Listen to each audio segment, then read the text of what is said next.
Hello, everyone.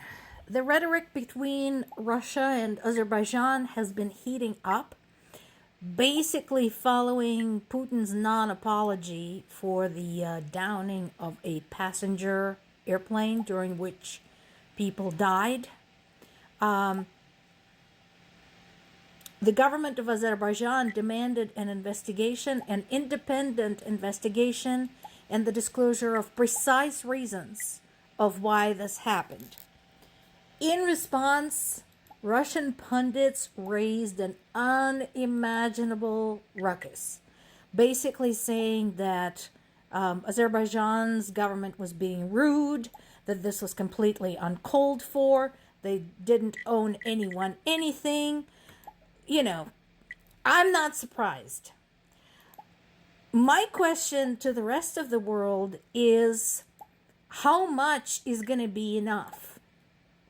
Like, how bad, in terms of what Russia does to Ukraine and to other countries, is going to be bad enough to do something about it?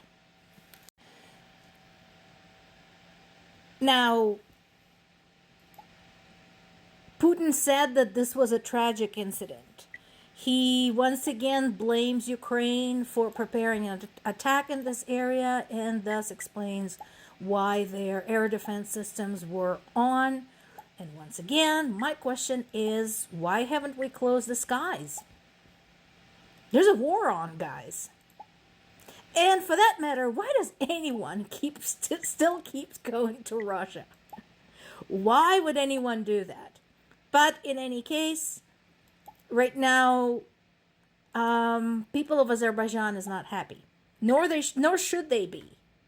This is a horrific tragedy, and Russia is squarely, unquestionably responsible for it.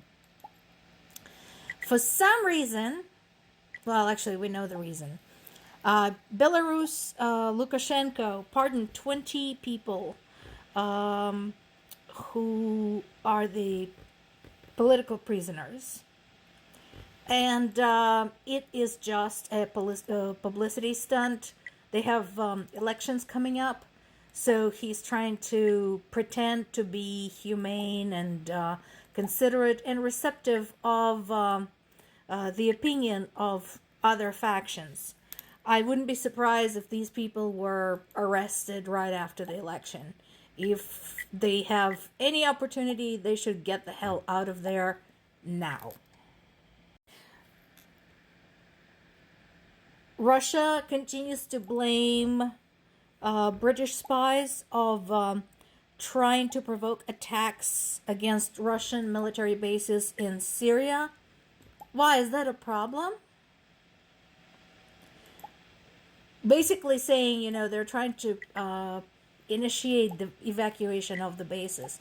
Well, you might want to consider it on your own, because considering you have denied Syria aid before the government was overthrown, you might not want to be in Syria anymore, because they're quickly realizing you are not a great friend of theirs.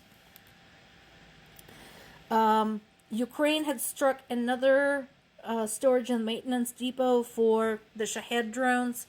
We talked about this before, why Shaheds have been devastating to Ukraine. And so, the more of those we can remove from circulation before they even leave ground, the better.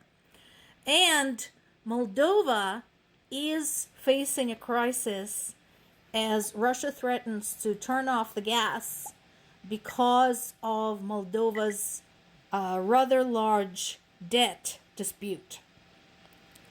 So this is, once again, bad. We talked about Moldova. Moldova as a country is a lot more vulnerable in Ukraine. Not just because it's smaller. There's some very small countries out there that are nevertheless far from defenseless. Moldova is not one of them. Moldova doesn't have a lot of resources of its own. It doesn't have a lot of weapons of its own. And its economy is not in the great shape. So, This really is very bad. And I am wondering what is going to happen, because it's, it's like in every mafia movie you have ever seen. If you borrow money from the mafia, the interest rate is very high, and the demands they place on you once it happens are going to be harsh. So my concern is that if this dispute is to be resolved, what is Russia going to demand of Moldova? What favors are they going to demand? Particularly considering that Moldova butts up right against the west of Ukraine. So this is not a big news item yet, but I want to keep watching it because there are bigger implications there. Russia continues expanding the list of EU and EU member state officials who are banned from entering Russia. I'm sure they're devastated to not be able to go to Russia. I mean, that's just so awful. Can you imagine? Aw, what a pity. So, but yeah, that's happening. And let's see. There is an investigation going on in Italy. How many times have we said this is beyond Ukraine? Here we go. Here's another example. There have been some cyber attacks. And they appear to be coming from some pro-Russian groups, targeting various websites, including the airport in Milan and foreign ministry. So it's not like they just targeted some gaming website. No. This goes beyond Minecraft.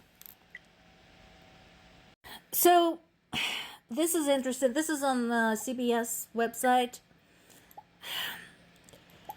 I know it's impossible not to engage in speculation about, how this is going to end, when is it going to end, because, like it or not, it does have global impact.